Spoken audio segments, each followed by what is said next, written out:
நாம இந்த சட்டையை கழட்டி விட்டு போனாவே ஒருத்தர் வரமாட்டாங்க.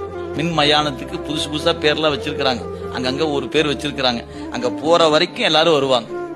போனதுக்கு அப்புறம் என்ன ஆயிரும், எல்லாரும் டாட்டா காட்டிட்டு போயிட்டு வா மகனே அப்படின்ட்டு அனுப்பிச்சுட்டு ஒரு 4 நாளைக்கு அழுவாங்க, இன்னும் சொல்லி ஒரு 40 நாளைக்கு அழுவாங்க, இன்னும் சில பேருக்கு நினைப்பு வரும்போது அழுவாங்க, இன்னும் சில போட்டா பார்க்கும்போது அழுவு வரும். அப்புறமேலு அவங்கவுங்க வேலையை பார்த்துதான் ஆகணும். இப்ப பெற்றோர் இருக்கிறாங்க, ஒருவேளை அவங்க இன்னைக்கு இல்லைன்னா இல்லாத போது அவங்கள பார்த்து கதறி துடித்து அழுது 4 நாள் சாப்பிடாம காப்பி டீ தண்ணி கூட குடிக்காம இருந்தோமே, இன்னைக்கு அப்படியா இருக்கிறோம் இல்லையா?